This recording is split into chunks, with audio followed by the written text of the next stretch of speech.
Okay, so good afternoon, good morning, good evening, everyone. Joining us from all over the world, the US, you're all over Europe, Singapore. Thank you so much for being with us today. We'll have a very interesting conversation held by Thinc today. So, Andrew, the floor is yours. Thank you for being here. Well, good afternoon, good evening, good morning, everybody. Wonderful to have you with us at another session of our Thinc webinar series as we look and we dig deep into the legal issues relating to Israel and the region. The Hague Initiative for International Cooperation, or Thinc, is a European-based think tank. We're an independent organization. We're non-Israeli. Most of us are not even Jewish. But we believe that Israel has a right to exist, that it is an independent sovereign state and should be treated no more, but also no less stringently under international law than any other state. Of course, recognizing the complexities and the unique character of the situation, which Israel has always found itself really since its existence in 1948 and even prior to that. So in this episode, we're going to examine the IDF's, Israel's campaign against Hamas in Gaza from an international law perspective. The law is always the theme that we are looking at. That is our area of expertise. And today we're going to be looking at specific allegations that Israel is committing war crimes, that it is infringing international humanitarian law. And in particular, we're going to dig into the question of hospitals and other medical, social infrastructure in the Gaza Strip. This is one of the main claims that is being made, is that Israel is responsible and should be held liable for the humanitarian crisis. It should be preventing civilian casualties, and it's unreasonably and disproportionately attacking the hospitals in the Gaza Strip. That's one of many examples. We have today two wonderful guests who are going to help us in this. The first is retired Colonel Miri Eisin from the IDC Herzliya, Reichmann University in Herzliya, where she is the director of the International Institute for Counter Terrorism, ICT. She comes from a military background. She's served in the IDF for over 20 years, and she's also served as a spokesperson for the IDF in various conflicts. So I want to thank you, Miriam, for joining us, and welcome to this webinar. Thank you so much, Andrew. And if all is going well, we will have Professor Geoffrey Corn with us. Jeff is joining us from Lubbock in Texas in the United States, where Jeff is the Killian Professor of Criminal Law and the Director of the Center for Military Law and Policy. He's been very involved in issues related to Israel over many, many years. He also comes from a practical background, and he will be helping us understand the legal issues involved in this. So I gather Jeff will be a little bit later. So we're going to kick off. Miriam, we'll dig into what's happening. Before we do that, I do want to make a couple of introductory comments just to kind of set the stage. And really they're propositions that I'd like to get your reaction on, Miriam, and Jeff as well in a moment. And there are two of them. The first is that this is a very strange conflict. It's an unusual conflict, and arguably it's a unique conflict. Israel is a sovereign state. It is facing a non-state actor, which is a terrorist movement or organization, which is part of a broader network of movements or organizations, whatever we're going to call them, in the region. Hamas is not alone in its genocidal intent. Hamas is not a liberation organization. It is not established to liberate the Palestinians from the occupation. It is established according to its own charter, to destroy the Jewish state of Israel. It's an Islamist regime, and to kill Jews. That is the cause and the target and the purpose of Hamas. It purposefully and has for many years ignored international law. So Israel is facing an enemy, an opponent, which it has faced for many years in a very difficult, small area of the Gaza Strip, which raises many issues around urban warfare. The second thing is, of course, international law. And we see many organizations from the UN right down to Human Rights Watch, Amnesty, and other NGOs, which are consistently and increasingly claiming that Israel is breaching international law. International law, as we know it, is a largely Western set of rules and principles, both customary and conventional or treaty rules that are established over many decades to deal with international and non-international armed conflicts. And these rules are based on a set of moral principles. And we are finding that Hamas, and with it many of its allies, including Hezbollah and other Iranian proxies, have little regard for Western values. In fact, they purposefully intend to undermine them and disregard them. So it raises the question, to what extent existing rules of international law really can help us understand the conflict, but also deal with the conflict? To what extent can third parties, other states, and this is increasing the claim that third states should also be intervening, they should be stopping arms supplies to Israel, they should be pressuring Israel to enter into a ceasefire and so forth, all based on these Western, transparent set of international legal rules. And Israel, of course, is fighting an existential conflict against Hamas, which is ignoring these rules. It's an asymmetric warfare that not only greatly complicates adherence to these principles, it makes it almost impossible to fight non-Western values using Western values and morality. That's something I'd like to put out there and get your response to. Miriam, with that long introduction, I want to hand over to you and just give us a little bit of a thought how you see this conflict from your perspective. So first of all, thank you for inviting me and for that kind introduction.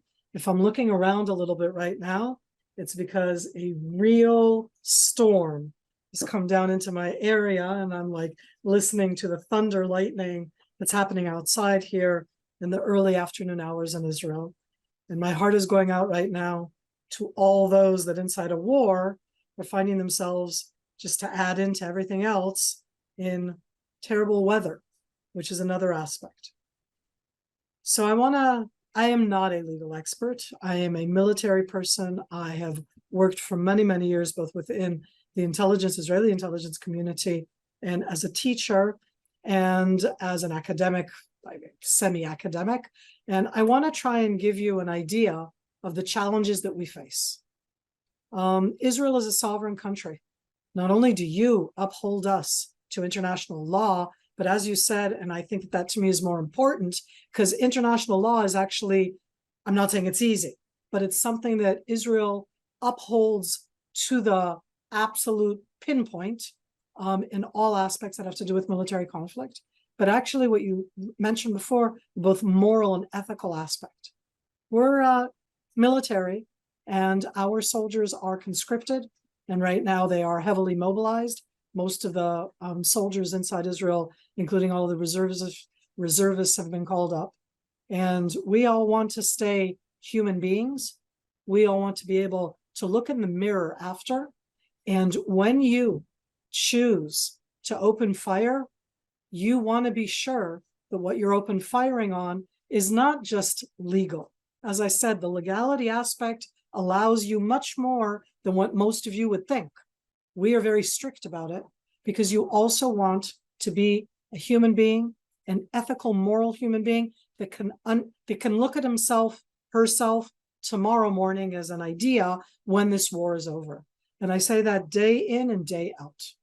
Hamas and Hezbollah And there are others, but they're the two examples that are specifically on Israel's borders. And they are what we call hybrid terror organizations. The Hamas military arena, military branch, like the Hezbollah military branch, are both what I'm going to call terror armies, not just a terror organization, a terror army. Why does that matter? Why does it matter that they're a hybrid terror organization? What does this mean when we're looking at how you need to be able to combat it? Because you all want to combat terrorism. You all want terrorists to be arrested. And if they refuse to be arrested, you want to try to capture them. And if they are trying to come and kill you, as they have been, then you are going to try and target them before. I'm giving that as like a 1, 2, 3. A hybrid terror organization is built into part of an integral part of the population. When you say Hamas, and I separate Hamas, the terror organization, that terror army, from the 2.2 million people who live in the Gaza Strip, but you can't separate them. They are part of them. They grew out of them. They are not the only organization that calls for the destruction of Israel. They're not also the only entity that exists inside the Gaza Strip, but as a terror entity, they have ruled there. They took over from the Palestinian Authority in a very violent coup in 2007. That's already 16 years ago. And in the last 16 years, as they ruled over 2.2 million people, these aren't Iranian, Persian-speaking Islamic Revolutionary Guards who have come in from the outside. They are part of society. And so I called it a terror army. And here we get into the ethics. And to me, it's at the heart of the challenge of moral, of what is moral. We are a military. We live by ethics and morals. We can't live otherwise. We won't be able to exist, and we are part of that Western world. And the Hamas terror army is a full-scale army. It has brigades, battalions, companies, platoons. We are fighting against military, paramilitary terror units, but they play, that's a terrible word, but they act in accordance to terrorist rules. They do horrific, atrocious, barbaric events, not just on October 7th. We all saw October 7th, but think that as part of their plan, as part of the plan that was planned up in front, they planned to make sure that they upload the strength of what they did. They wanted to show how strong they are. And then they literally online erased all of the uploads showing atrocities. And from October 7th, they have been lying. I'm hearing all the thunder. It's like making it extra dramatic. I apologize. That's the weather, not me. And I give that in the background because it's the core heart of the challenge of what you do. They are part of the civilian society, so you need to separate them. So for the last 5 weeks, Israel has been telling Gazans, we're going to be coming into the northern area, go to the south. This isn't a nice event. It is a horrific war that Hamas instigated. But we've been doing that in a clear way. But it's not enough just to tell the civilians to go there, and they don't want to go, and they're in their homes. The part of that plan was the taking of hundreds of hostages. It's a terror organization. They're telling the world that they have prisoners of war because they show themselves as if they are on equal footing with a military. And as I said, they're a terror hybrid organization, and I call it terror army. Don't get it wrong. This is terrorism in the structure of an army. I think that was enough for the opening. I don't want to keep on talking. You know me, I can talk forever. If you want to focus me to where you want, maybe that would be better.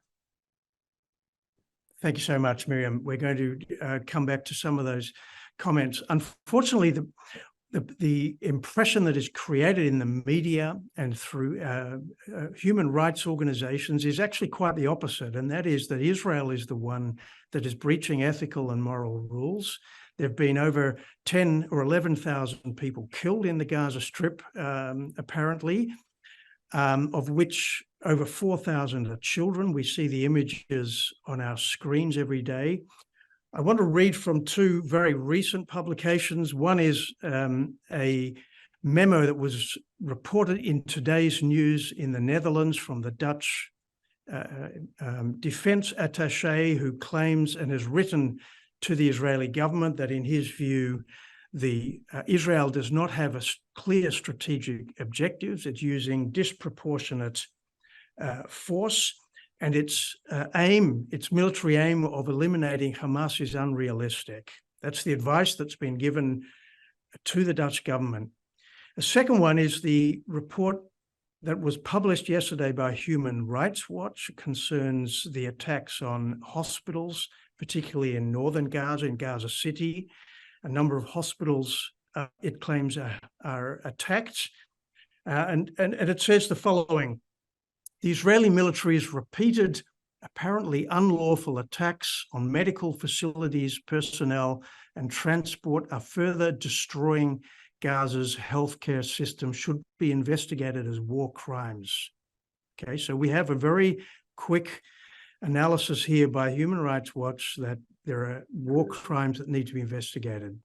Concerns, secondly, about disproportionate attacks are magnified for hospitals. Even the threat of an attack or minor damage could have massive life or death implications for patients and caregivers. That's the second point. Thirdly, the Israeli government should end attacks on hospitals.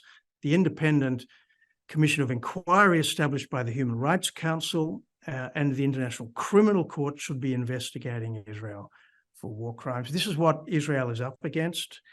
And I'd like to know how you respond to that, Miriam. Always that sort of thing as I'm sitting here in the meantime, and I don't know how much you can hear the thunder, lightning, and just the very big storm outside my house right now. As I sat, I imagine the people were sitting and thinking, what is she thinking right now? So I'd like to talk to every single one of the people on the webinar right now, and if people are listening to this also afterwards. When it comes to the different quotes that you quoted right now, I want to give you a very clear-cut aspect that I want you to be aware of, and then I will go to every single one of them. Hamas did an unprecedented massacre on October 7th, but that's not Hamas's plan. Hamas, as I'm going to call it genocidal terror organization, because they call for the annihilation of the state of Israel. One of the main portions of their plan, and this is something that they did not start on October 7th, this is something that has been along for a very long time, and it's the only thing in its own way that's similar to attacks by Hamas in the past, is that it was done with a very structured media manipulation plan. And we're all going, yeah, and I want to go, yes. Media manipulation plan. That media manipulation plan means that what is put out in the echo box, you do all know that we're all in echo boxes, that in the echo box that we're in is one, what goes out in the echo box of the international community is something else, I'm saying in general, and what goes out both in Arabic and in lots of other languages to mainly people from the Islamic background, both Middle Eastern countries, non-Middle Eastern countries, is a third version, and this is something that was planned and executed hand in hand with the execution of their plan, both on October 7th and ever since. What does that mean, media manipulation? The impact of media manipulation is that, in effect, at stage one, they show themselves as being the freedom fighters trying to release the Gaza Strip. Okay? Stage two has been very clearly in showing that they did no atrocities. And look at what they've done over the last 6 weeks. They've made Israel have to prove that they did the atrocities on October 6th. I mean, as I want to say to the different human rights, it's as if that event was a little side event. Now we have to prove it. Do you understand how manipulative that is? It means that Israel now is the one that has to upload the pornography of violence that they did to persuade all of you. So you're all going to hate me because I'm going to talk about that horrific violence because you can't find it online in any of the original content. By the way, we had to do so because we downloaded it all both on October 7th, and every single one of those terrorists had their own GoPro, their own camera, where they uploaded it all onto their own phones. And that's been part of the horrific things that we've had to show. Just think of how manipulative that is. They have never let out any information about the hostages. Why not? Because they massacred, murdered, tortured, mutilated, and burnt, excuse the words, to crisp human beings in a variety of Israeli communities so that we don't know who's a hostage, who's just dead. Yesterday, they discovered after 5.5 weeks from a little piece of a bone done with DNA, 5.5 weeks later, that a lovely peace activist, Vivian Silver, who has lived her whole life in Kibbutz Be'eri, who her entire life was all about arriving at a resolution, at enhancing the Arab situation, the Arab population, both in Israel and the West Bank and the Gaza Strip. She lived right next to the Gaza Strip.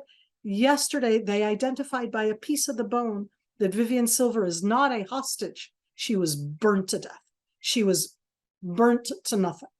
Today, they announced that a grandmother and a young child, whom until now we assumed were perhaps hostages, were actually burnt to death, hugging each other inside the safe room, inside their kibbutz. When I talk about that aspect of what was done, of that media manipulation, and then you go, how can it be? This is something that was built on a very clear-cut idea that all of you know, that the reason that there's violence is because of the occupation. So everybody looks, as soon as the violence started, everybody looked at the occupation. It's a knee-jerk reaction, which has been accepted in the entire Western media for the last 35 years, and Hamas built its media manipulation plan on that. I said before that they did a plan which included the scorched ground, the hostage taking, the torture and mutilating to terrorize all of us, for all of us to be scared, for all of us to be totally terrorized by this event, and in going back into the Gaza Strip with the hostages as their, the term would be their bargaining chip, their bargaining card, without saying anything about them. None of us know who they are, where they are, how they are. That's all part of the psychological warfare of terror organizations, of terror. And then you go, what does this have to do with what you asked before?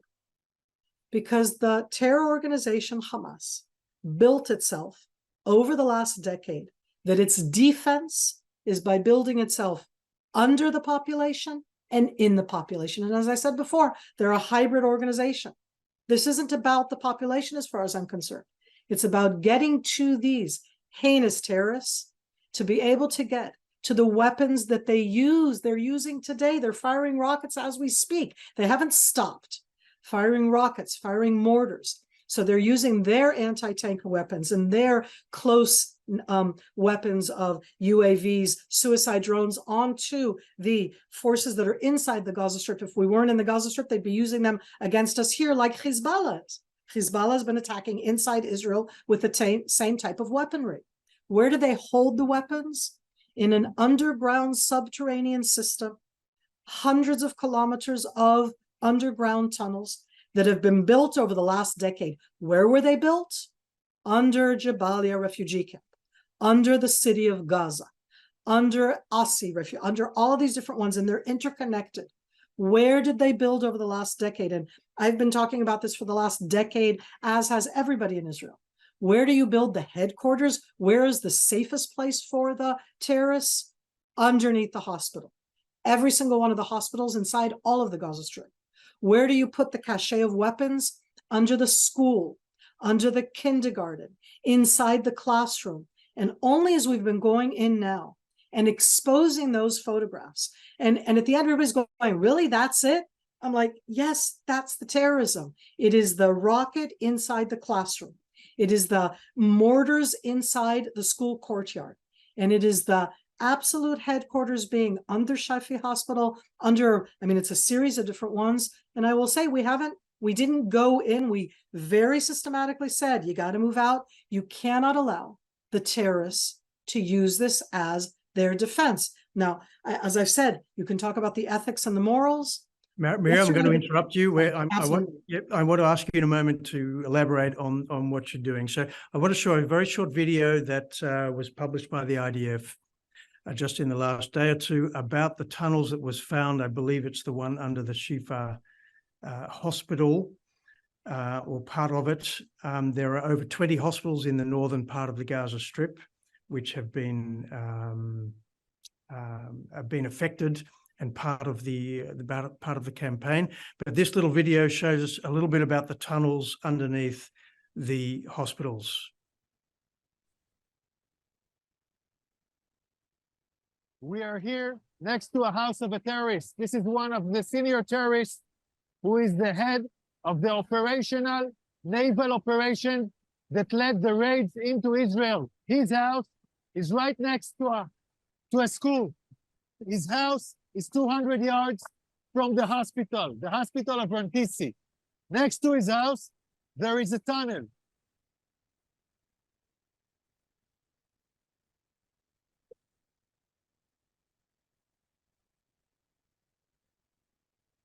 Now I want to show you an operational tunnel.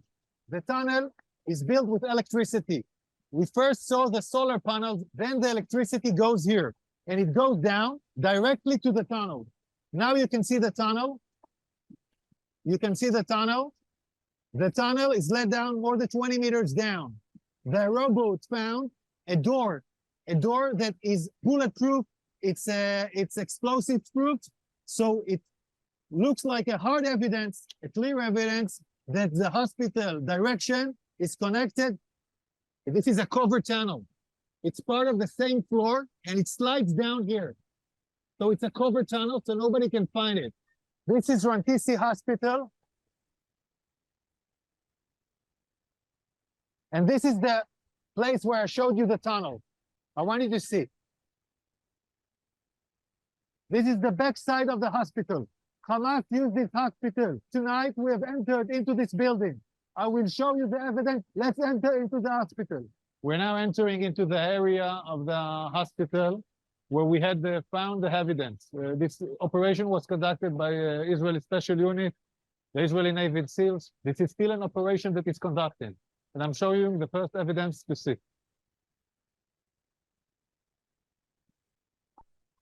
We are now in the area of the basement of the hospital.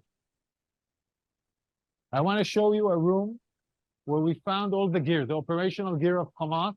Hamas is using hospitals, like we showed the evidence in Shifa Hospital. In other hospitals, we are now seeing it in live in Rantisi Hospital. An operation still conducting right now. Look at what Hamas is holding inside the hospital. I want you to understand, this kind of gear is a gear for a major fight.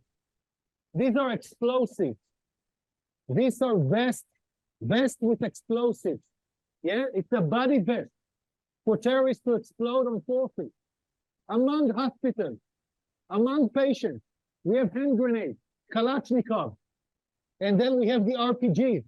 People shooting RPGs from hospitals. This is Hamas firing RPGs to hospitals. The world has to understand who is Israel fighting against. We are now in the basement, and in this basement, we found a motorcycle. They were all used in the massacre of the 7th of October. They even have bullets in this motorcycle. So they came back from the massacre on the 7th of October into Rantisi Hospital with hostages on a motorcycle. We're still researching this.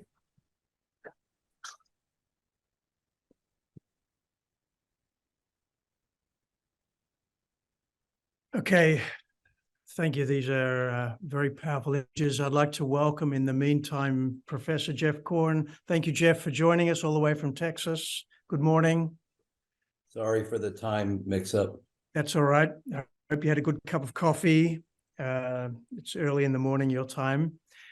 So, Geoff, we're talking about the hospitals. And Miriam's given us an explanation of the Hamas deliberate intentional use of media to distort the narrative. But nevertheless, you know, we have the World Health Organization, we have UNICEF, we have an abundance of UN organizations, plus Human Rights Watch, plus Amnesty, all saying that that's all very well, but Israel is killing a disproportionate number of civilians in getting to tunnels. And secondly, it's disabling the hospitals, which are an absolutely essential humanitarian resource to the people of northern Gaza. And this is disproportionate. It's even a collective punishment. And it's potentially war crimes because Israel is attacking protected properties. No, they don't say it's potentially war crimes. They say it's war crimes. I mean, they don't even, there's not even that level of kind of intellectual and analytical credibility. It's an assumed war crime. And, you know, I've been working on an editorial I hope to get published this week. And the title of it is "When Everything is a War Crime, Nothing is a War Crime." And the point is, it comes from a line from a New York Times versus United States, the famous Pentagon Papers case, where Justice Potter Stewart said, "When everything is secret, nothing is secret." And his point is that overclassification dilutes and negates the significance of the word secret. And I think the same thing is happening in this conflict now. Now, let me make a couple of opening points.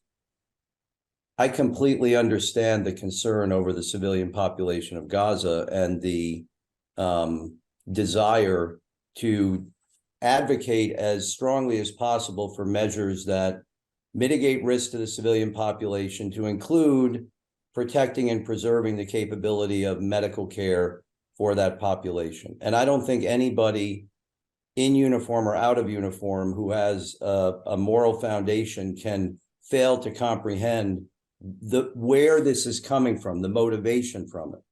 The problem is, as your first speaker noted, this is a manifestation of what we've seen over and over again, which is a bigotry of disparate expectations, right? That the asymmetric enemy somehow is forgiven or gets a pass for their pervasive and consistent breach of international law, and the state armed forces, the regular armed forces, are held to a standard that is in many cases militarily and operationally unrealistic. And that's one of the aspects of this information strategy and campaign that Hamas is able to exploit, is that I just saw a statistic yesterday for Veterans Day that only about 6% of the United States population are veterans. So you think, you assume, and that's in the United States, which has a large military. So you assume that, except for countries like Israel that have mandatory military service, the vast majority of observers of what's happening have no real conception of the challenge of battle command, and the challenge of battle command and combined arms maneuver operations in a densely populated urban area against an enemy that sees combat as a supporting effort to the information campaign and sees civilian casualties as ammunition in that campaign. And the immense challenge that puts on responsible and moral combat leadership, where the obligation is to close with and destroy your enemy as efficiently and effectively as possible, but to do it in a way that is constantly attempting to mitigate the risk to the civilian population. I mean, this is the reality that Israeli battle commanders face at every turn of the block in Gaza. So the accusation of war crimes, well, for example, is legally overbroad in most cases, factually unsupported, ignores the realities of combat operations. Now, that's not to suggest that members of the IDF are incapable of committing war crimes. No military is perfect. And when there is credible evidence that there have been violations, then the IDF has an obligation to credibly investigate it, and if there's evidence to support it, to pursue appropriate disciplinary or criminal sanctions. But we know they do that. Nobody asks if Hamas is investigating war crimes, because that would be investigating the entire strategy of the organization. And so you have this kind of unfair equation. But I will say this is no surprise to the IDF. They knew this was going to be the situation they would confront. And it really is very difficult to push back against, because the reaction is emotional. Now, having said all that, there's also confusion about the whole notion of collective punishment. You used the phrase. I've seen over and over again accusations that Israel is committing the war crime of collective punishment. I defy anybody to look at the statute for the International Criminal Court and find a war crime of collective punishment. There is no war crime of collective punishment. Now, if you're an occupying power, there is a prohibition on collective punishment, what the Germans used to do in, French villages when a German soldier was killed, and you round up 50 people and you execute them. That is prohibited. The problem is that the narrative conflates collective suffering with collective punishment. And when you're fighting an enemy that embeds itself in the civilian population, that prevents civilians from evacuating the area, it is inevitable that combat is going to result in collective suffering. That's the tragedy of war. But collective punishment is a different thing. That's when your operations are intended to inflict punishment on the civilian population for something they're not responsible for. And when the measures you're taking are justified by military necessity to defeat your enemy, it rebuts that inference of an illicit intent. So not only is it not a war crime, even the objective facts kind of contradict this narrative, but it's a useful narrative, and it's easy to throw out. And when people watch the news and they see suffering, and then they connect it to the phrase collective punishment, it has traction.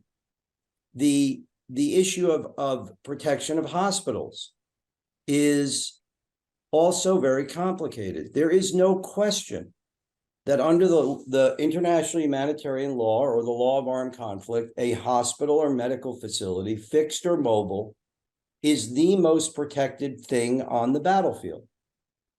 And it is protected unless and until it's being used in a manner that is harmful to the enemy. In other words, it's being used contrary to its exclusive humanitarian function.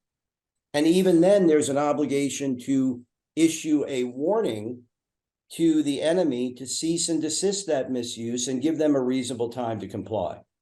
Now, here's where the confusion comes in, because all of these international critics are saying, well, you can't warn the hospital because it's impossible to evacuate the hospital. The warning is not directed at the hospital. The warning is directed at the enemy, at Hamas, to cease your improper use of the hospital. It doesn't take weeks or months to stop using a hospital as a storage facility for combat capability, as a command and control center, as a place to rest and refit your combatants. It takes an hour or maybe a day. At that point, under the law, the hospital loses its protection from attack. But it doesn't lose all protection, because even at that point, if I decide that I have good cause to attack the hospital is still a civilian object, and the people in the hospital are still civilians, which means I have to take all operationally feasible precautions to mitigate that risk. That's where this debate over evacuation time comes in. And the great challenge, I think, for IDF commanders now is twofold.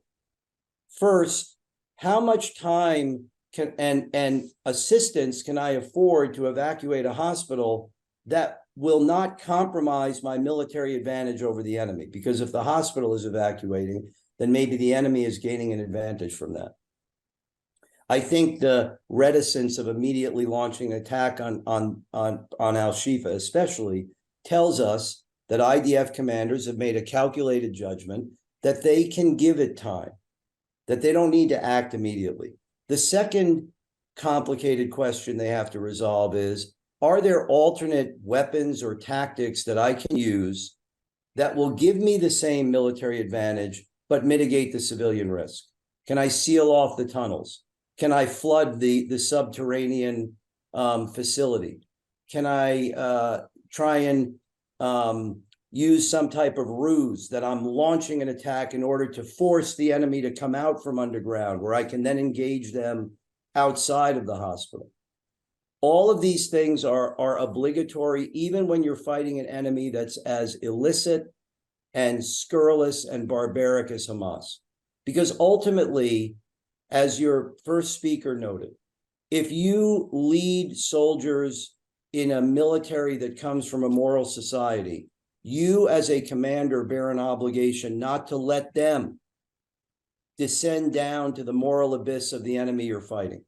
And that's the hardest part of battle command in a fight like this, that we understand, that we being the IDF understand that in the end, these young men and women we're putting into combat have to come back to our communities, come back to our societies, and be able to look their children, their brothers, their sisters, their parents in the eye and say, I did the right thing. I followed the rules, even when the enemy didn't.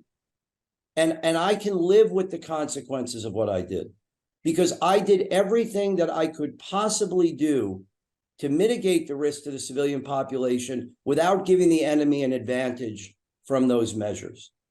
So, okay, but Jeff, so what yeah. do you do? What do you do when Human Rights Watch says the onus, the burden of proof, apparently to prove that the protection of these hospitals, the right of protection, is removed? That it's like the onus of proof is on Israel now to show that you have done everything possible. Well, Seems I to me to don't. be an inversion of the onus of proof under international. No, I don't think it's an inversion. And of all the aspects of the Human Rights Watch and other criticisms of Israeli operations, that one I don't find particularly troubling. Look, the law is about presumptions, okay? So think of a combatant. A combatant is presumed to be a legitimate object of attack. The burden is on the combatant to rebut that presumption by surrender. A civilian hospital, a piece of civilian property is presumed to be protected from attack. So yes, if I'm the side doing the attacking, I have an obligation to make sure that there's a reasonable, credible basis that justifies the deprivation of that protection. Now, that's an operational equation. And as you know, Andrew, I started my career as a tactical intelligence officer. That's what commanders should be demanding of their intelligence officers. Show me the information, because I have to make a morally difficult decision. And that is to conduct a strike knowing full well that it's going to have a potentially mortal consequence on civilians, maybe doctors, patients, whatever the case may be. And I, as a commander, am not going to do that based on a feeling, based on an instinct. I want hard information. The challenge for Israel is that the next step is using that in this strategic information campaign. So I have no doubt that, just like the video you showed, if Israel gets to the point, if the IDF gets to the point where they're compelled to conduct a strike against a medical facility, they need to be prepared to make their case, because that's where this fight is occurring. I'd like to ask Miriam. Miriam, could you help us here? How are these operational decisions made? And give us a little bit of insight into how Israel is approaching the objective of getting hostages released, of defeating the Hamas military installations underneath hospitals. What are the options? What are the alternatives that Israel's faced with? How is it using its advanced technology? How is it using its intelligence? And how do you meet that allegation that Israel is somehow operating without a strategic plan disproportionately? So first of all, I just want to say how much I enjoyed the comments now, Jeff. Wow. Okay. I wish I'd just been writing it all down. I too come from an intelligence background. That's where I did most of my adult life at a variety of different positions. So what's happening right now? So I'm sitting here right now and I'm sharing with the audience. Okay. My daughter just came home. She's an intelligence officer inside one of the units doing that. And I was talking with her about what they're doing right now. Because what you have to do is you have to find out the information about, you call them combatants, I'm going to call them terrorists, but Hamas inside the Gaza Strip is built, we said before the term, terror army, terror hybrid organization. It's built in brigades, battalions, companies, platoons.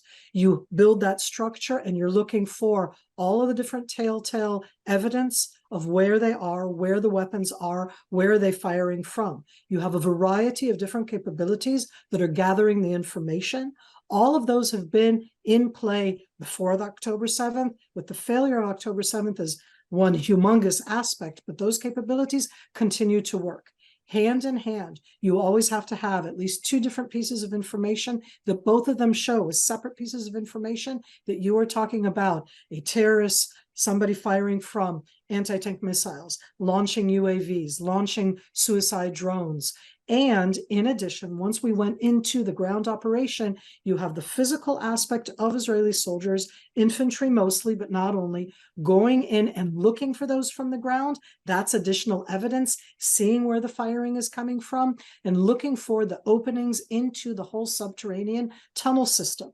All of these are done, it's like it's not one after another. These are things that are done parallel by a variety of different capabilities that all come into the operational intelligence room where there is a lawyer. And you all go, what? And I go, yes, that's what you have. Military lawyers who are not there to be the operational person to decide if it is an operational target, but it is to do what was so clearly defined before. It's to say that we have that international legal basis because we are a moral army and we are part of that international world, and we need to do that so that my kids, all three of them serving right now, will come home and be human beings. And the law in that sense is also protecting us by making sure that what we're doing is absolutely legal under the law, so that they're there, even if they're not going to be part of that, like an operational decision can be made, because it depends at the end also on the danger of what can be in the different things that they're finding. I want to give specific examples. I'd like to give, if possible, if that's okay, can I give the example specifically of Jabalia refugee camp, because it got so much coverage in that sense? Last week, there was enormous coverage that Israel had attacked and we destroyed the refugee camp. Everybody in the world is like, how are you attacking a refugee camp? What Israel has been doing, and what, again, it goes down to that level of forces. The Jabalia refugee camp has the above ground and the below ground. To get into that subterranean tunnel system, the entrances are mainly from inside buildings. So you have to find the entrance. And we saw before in that movie how difficult it is. It isn't something that you can just look from above and attack. And as we've sent in the different capabilities to go in and both find the entrances into the tunneling themselves, once you do that, you're already combining forces. You can have the ground forces firing against that. It can be with the tank. It can be with, and they're using the weaponry also against the terrorists that are firing at them all of the time. But the tank, the artillery, but you can also use the more heavy payloads of the Air Force. What are you using them for? We're trying to destroy those tunnels. Those subterranean tunnels are the Hamas defense system. When we attack the tunnel, it's a two-stage mode. You're attacking the entrance to the tunnel. But when you're attacking the entrance, what you're attacking is usually a building, because the entrances are from inside buildings. You're not really attacking the building. You're trying to get into the entrance to the tunnel with your munitions. When you look at the different movies of what's been put out by the IDF after that, once the munition goes into the tunnel via the building may be destroyed, yes or no, but it's going into the tunnel, you're going to see a secondary explosion, which can be 100 yards away, 200 yards away, and it is the tunnel imploding. When a tunnel implodes, it's collapsing. Everything above it collapses. Look at the pictures of Jabalia refugee camp. It is not bombing from above. There are singular buildings that were attacked that are the entrance to the tunnels. What you're seeing is the implosion of buildings that are the Jabalia refugee camp that are above the Hamas tunnel system underground. This is the war that we're at. That tunneling system is what gives them protection. They've certainly said that endlessly. That's also where they hold the hostages. And if you asked about that, this is a horrific war. I have nothing good to say about war in general. And here we are in one that the asymmetry of it is beyond belief, but it has an element which is unprecedented. And in this case, I will say that when it comes not on the issues of legality, I'm talking now about the morals, let alone the ethics, the opening act execution of the Hamas terrorists was to murder, burn, torture, mutilate over 1,000 Israelis in a way that we still don't know who's dead, who's alive, who's a hostage, and to take hundreds of hostages at all ages, sizes, and nationalities. They've given no information about that. To us, it's clear that they are a bargaining chip for Hamas, which means, and now I'm being very ugly about this, a dead hostage is only useful for them as a psychological aspect of psychological warfare, and they've used that over the last, just yesterday, they let out and said that Israel had killed one of the hostages in our attack. When Hamas did the attack on October 7th, they filmed themselves taking with them dead bodies in carts so that they'd have with them the additional psychological warfare, the aspect of being able to use in these psyops to impact us with the hostages. So we both want to get to the tunnels themselves. We want to be sure that they don't have hostages in them, and we want to destroy those tunnels. Those tunnels are Hamas's defense system. So that's just a description in that sense. If you look at that, because my heart goes out, if you live in the Jabalia refugee camp, and you go in the different levels, 2.2 million people that live in the Gaza Strip, my heart goes out to them. War is horrible. Hamas is not just embedded, it is part of it, grew out of the Gaza Strip. In that sense, it's like it's part of it. I don't hold anybody accountable except for the Hamas terrorists, but that is the challenge of when you're trying to fight in the combination of urban warfare, subterranean warfare, hostages that are being held, and the decision-making that you need to make at every stage along the way. I hope I described one as you asked. Yep. Thank you, Miriam. Andrew, Thank you. Can I just make Yeah, sure. Yeah. So first off, the most fascinating thing to me, the point about the operational reality of what you're trying to defeat. So you're trying to destroy a tunnel. I had a very good friend who's very reasonable, never been in the military, an international law expert, say, I don't think Israel should have used that heavy munition in that refugee camp. And I wrote back and I said, Peter, what was the target? Well, they were trying to kill this individual. I said, but where was he? Was he standing among the civilians on the surface, or was he subterranean? Because if you don't know that, if you don't know what the target is, if you don't know what the value is, if you don't know what the attack options are, if you don't know what your capabilities to reach that target are, then that's like saying 1 + I don't know equals war crime. And that's the pervasive process that's occurring now. The one is the destruction I see. The I don't know is all of the operational considerations that go into the attack decision, including the proportionality analysis, and then the conclusion is it must be a war crime. The other point I would make is, isn't it interesting when that attack occurred, when we're talking about the hospital, the first reaction is, why is Israel attacking a refugee camp? For me, as a former legal advisor, my first reaction is, why is a senior Hamas commander in a refugee camp? Right? That's the question we should be asking. And ultimately what's happening, and you asked, how do we push back against this? There's a limit to what we can do to influence the public narrative. But for reasonable minds, I think the most important point we have to make is there is a difference between direct cause and legal and moral responsibility. It's easy to identify direct cause. If 100 civilians are killed in an attack from an Israeli bomb, it's easy to point to the bomb and say that's what caused the death. But cause and responsibility are often very different things.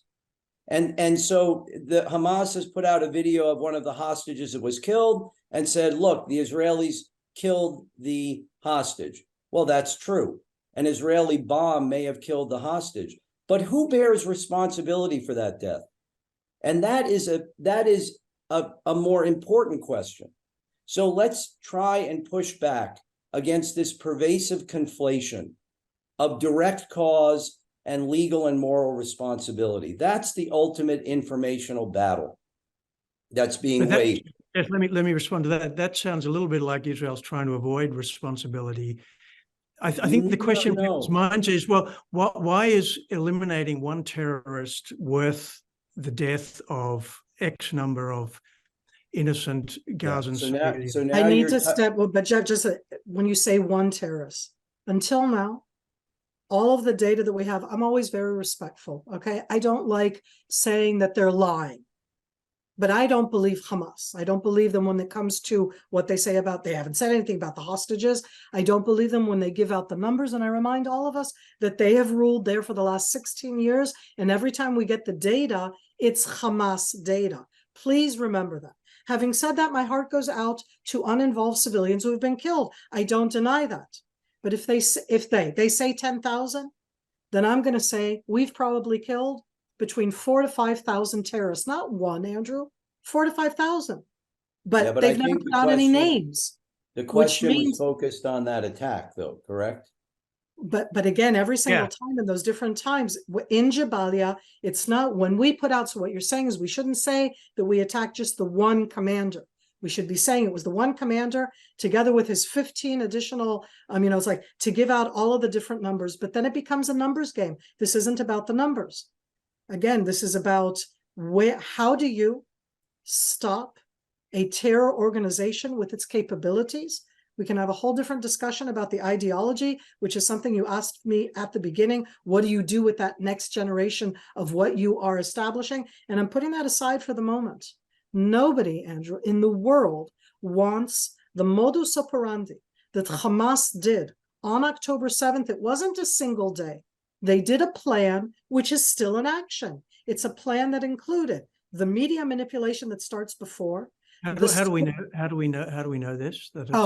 I'll send you all the information in that sense. They're very proud of it. This is something that they've done for years. This is within, and it's funny as I'm looking at the three of us, it mainly impacts people under 30. It is very much based within different types of social media, which is very effective under the age of 30. It's both in deep fake, in AI, in dark net, in a variety of different ways. And I say but also, Andrew, you just have to ask the most fundamental question. What's victory for Hamas? Victory for Hamas is their standing when the proverbial and actual dust settles. They learned in 2014 something very significant. They learned two things. Number one, if they can create conditions where the IDF is compelled to inflict significant civilian casualties and property destruction, the international community will quickly turn on Israel and pressure Israel to take their foot off the pedal. And number two, if they can create conditions where they can inflict significant casualties on the IDF, then the internal will of the Israeli population will start to question the necessity of continued operations. So what are the two operational objectives to achieve the ultimate strategy? One, create civilian casualties. Two, you're not going to defeat the IDF in tactical combat, but you can embed yourself in a way where you can inflict significant casualties on them. And those two things are being manifested right now. They had 9 years to prepare that battle space to achieve that objective. And so they maximize the conflation of their military assets in the civilian population. So as my counterpart said, when you see buildings being dropped, those are subterranean tunnels being destroyed. Why are they running under those buildings? Why did they build them there? It's very clear. Because they win one way or the other. Either the IDF will choose not to attack because they're worried about collateral damage, or they'll be compelled to attack, which will give Hamas the fodder for its information manipulation. And they have embedded their enemy in a way to negate the overwhelming combat superiority of the IDF, because you've got to go. And by the way, this issue of the tunnels, I mean, again, the ignorance of most people about military operations is a big factor in this manipulation. There is no mission more dangerous for combat soldiers than to go subterranean to clear a tunnel or a bunker. It is incredibly dangerous. So if I'm a commander and I say, well, there are two ways I can destroy the bunker. I can destroy it with a bomb that will bring down a building, a civilian building, or I can put my troops in. The law doesn't obligate me to put my troops in because it's going to cost so much more. And so precautions to be feasible have to give me the same military advantage with no greater cost. People don't understand this. It's just so casual to say, well, I don't understand why Israel just doesn't use its infantry to go in the top. I've seen Band of Brothers. You just kind of go through the trench and clear the enemy. It's absurd. Hamas knows it, and that's how that's why they've done this. And so I think one of the really disturbing parts about so much of this narrative is that, and even from really respected international law experts, is the failure to appreciate the military operational challenge. And by the way, I want to make the point that, I use the word combatant in a generic term. I don't consider Hamas combatants. A combatant is a legally privileged warrior, meaning they're fighting for a state and they follow the rules. Hamas have groups of unprivileged belligerents, which means they can be attacked like any other combatant. If they're captured, they don't get the benefit of being a prisoner of war. That's what that means. But in terms of the fight, they're just enemy forces. Okay, we're reaching the end of our time, unfortunately. I have one last question, really, and that is, how confident are you that international institutions, I mean, it's one thing to have the media and public affairs and diplomacy, but there's an increasing call for the International Criminal Court, for the Commission of Inquiry of the Human Rights Council to investigate and decide on these issues. How confident are you that these institutions will look at this in an unbiased and fair way? Well, I think that's part of the chapters of this story that are yet to be written. If we're talking about something like the UN Human Rights Commission, I have no confidence because we've seen that pattern of activity. If I'm you're laughing talking about now the because international of criminal the aspect of, am I the one who's out? Am I disconnected? No, you're in. You're in. You're frozen there, Miriam. Yep. International Criminal Court, I actually thought the statement by the prosecutor was fairly credible. And I think the ICC knows that the credibility of the institution is going to be under a microscope here. A lot depends on information access. And so I'm skeptical. I'm skeptical of the ability to approach these issues without bias, but I think that it's also dangerous to summarily dismiss the validity of credible external inquiries. And I think oftentimes they provide useful information. I mean, militaries are learning institutions, and there's no shame in saying that on reflection, maybe we could have done this better, or I'll just give you a good example. The knock on the roof tactic that the IDF used in 2014, where they dropped a submunition on the top of a building in an effort to warn, which was a creative method of warning the occupants to get out. But they realized afterwards that they hadn't informed all of the occupants sufficiently. So it was not uncommon where you had the first hit, and if you were in that building, you feel like, okay, well, we survived the attack. And so there had to be a better way of explaining the significance of that knock on the roof. That's a learning institution. Or after the 2014 conflict, I know the IDF developed a main tank round that's designed specifically to take out one room in an apartment building because they realized that their forces needed better capability to be more discriminate in their ground attack operations in an urban area. These are lessons that you learn, and those inquiries sometimes provide value if they're objective. But if they start with the assumption, the first line I gave you, when everything is a war crime, nothing is a war crime, then they're not credible, and it does damage to the law because it undermines the credibility of the law, which is what I think is happening now with this pervasive obsession to point to everything the IDF is doing and saying war crime. And one other point I'd like to make, and I know we're running out of time. States don't commit war crimes. Individuals commit war crimes.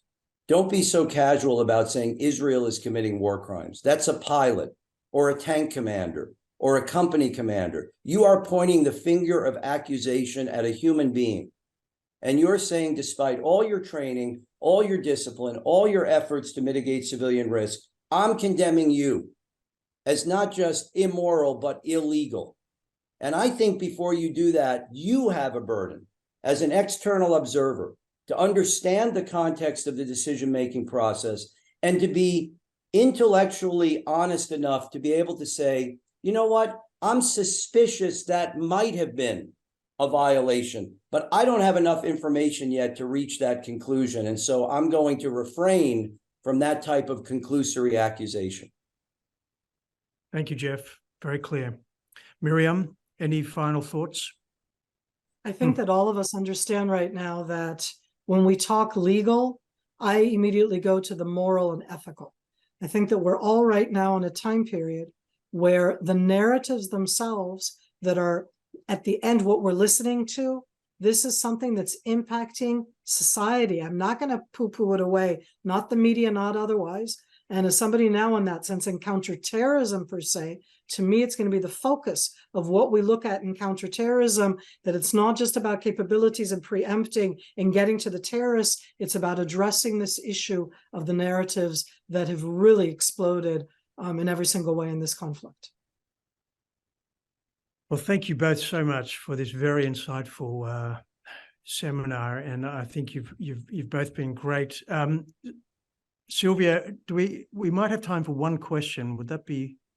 Is there anything burning that we should deal with? I don't know if burning, but we have several questions that were actually answered throughout the webinar, so that's very good. I would say there's one that is interesting also to talk about. It says Gazan attitude towards a resolution of the Israeli-Palestinian conflict. It's part of an article on the Global Village space. I can send you the link later. It says 51% of Gazans and 54% of West Bankers favored armed struggle rather than peaceful protest or negotiations to break the deadlock in the Israeli-Palestinian conflict. 67% supported attacks on Israeli civilians in Israel. 2 in 3 Gazans support attacks on civilians. Okay, so Can I it's say one thing?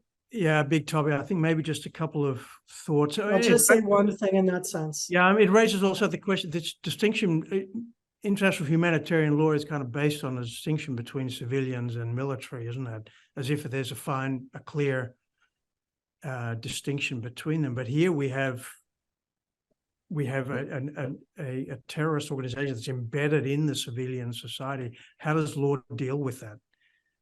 I think so. I'm not going to answer law. Okay, sorry. I just want to say that, Andrew, that Hamas, and this has been for many, many years, view all Israelis as soldiers. All Israelis are combatants. Doesn't matter if it's a 9-month baby or an 87-year-old Holocaust survivor, because we were in the military, we're in the military, could be in the military, so that they say we're all military. That's one. 2, when it comes to the type of barbaric, and I'll call it genocidal attack of October 7th, part of the way that you can do such a thing and call home to your mom and say, Mom, I killed 10 Jews, and do it with so much pathos of an amazing thing that you did, has been a very systematic dehumanization of Israelis and Jews. And for that, just look at the last 5.5 weeks around the world. And again, I'm not the one who always said it's all anti-Semitism and it's all that. But in this case, that media aspect of looking at all of us as soldiers, because we're, as said before, we're a very different society because everybody's conscripted. But that means that you can kill the baby because the baby will be a soldier in the future. And it's all perceived as being the military. And you see how that seeped into broader society. Education, education, education. Well, but Hamas also views its own population as expendable. I mean, the statement of their leader, we are a nation of martyrs. I mean, if you have to die for our cause in order to give us information advantage, oh well.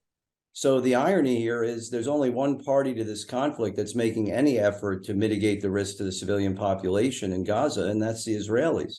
That's the ultimate irony of this whole debate.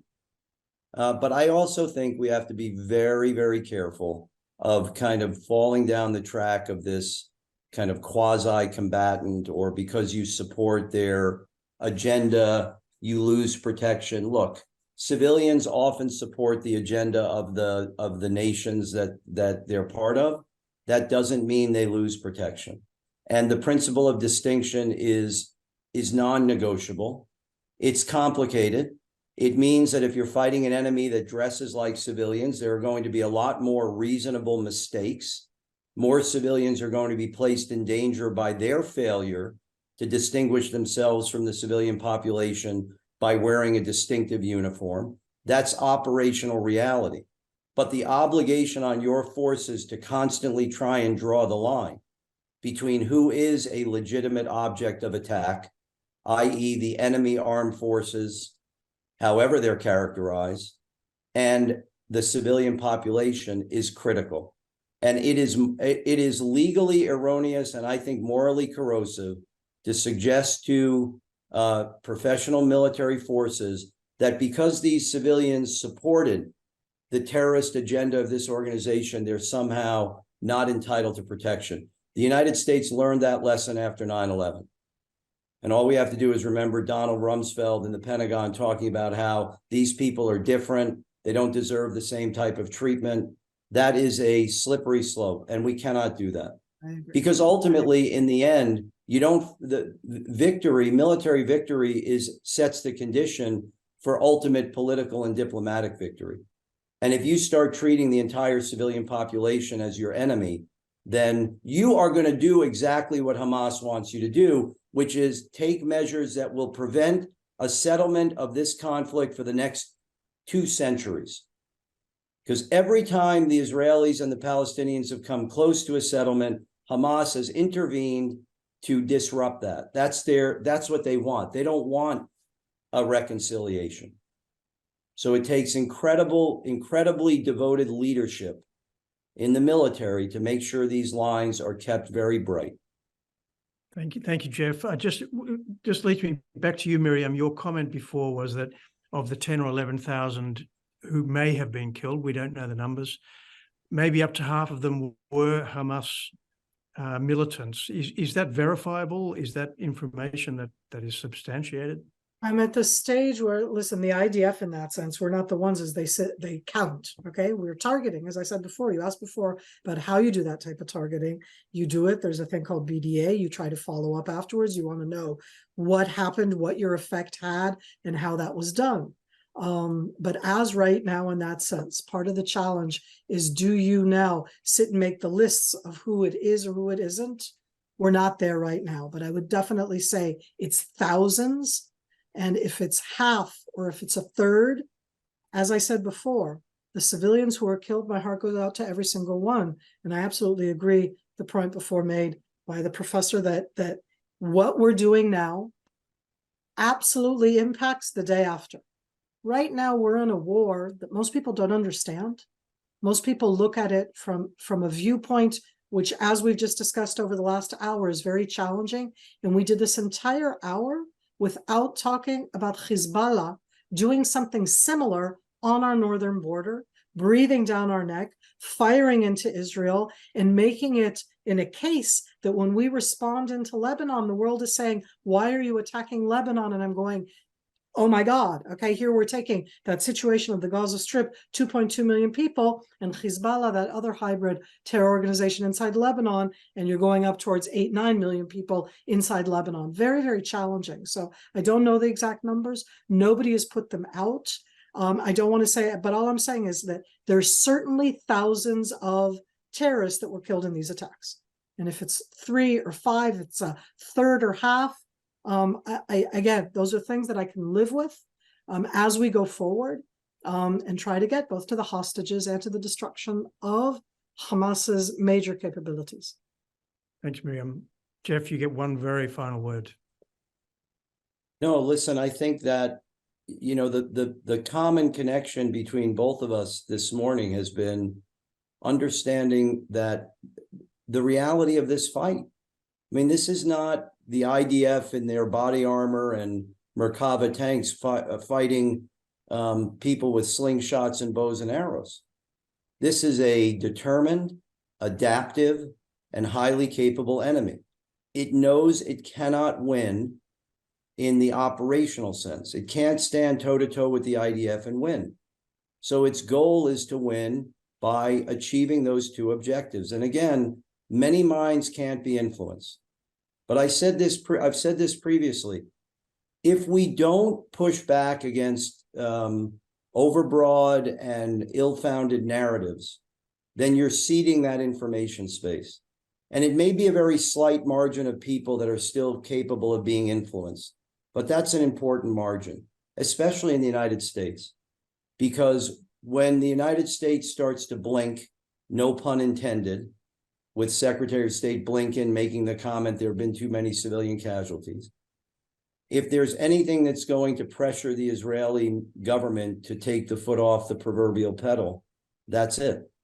And so I think the IDF really does have an obligation to do everything it can to mitigate risk. And sometimes that may mean compromising their military advantage, because ultimately they need the support of democracies around the world to understand that this fight cannot be, you can't relent. And as we all know, when people demand immediate ceasefire, there was a ceasefire. There was a ceasefire after 2014. There was a ceasefire after 2020. There was a ceasefire on October 6th. All it does is give Hamas more time. This is a terribly difficult mission. And if nothing else, if the members of the IDF who are struggling in this fight hear us in something like this, at least they know that there are people who understand the challenge they confront and what they're trying to do. And that has meaning in and of itself. Well, I want to thank you both so very much for giving your time and expertise. I think you've helped all of us. As we go away from this seminar, I think we come away with an understanding how complex the conflict is, how asymmetrical it is from Israel's perspective, how the people of Gaza, I think, are caught in the middle of a dilemma that faces Israel. None of these decisions are easy, difficult operational decisions that have to be made. And finally, that international law often does not provide the very clear answers that people expect of it. So we do need to be cautious and careful, I think, as external observers in the way we use the language of law in talking about this conflict. So thank you so much, Jeff and Miriam, for your time, and look forward to hopefully catching you in another session. Thanks so much. And good night, Thanks, everybody. And we'll see you in 2 weeks' time for the next Think webinar.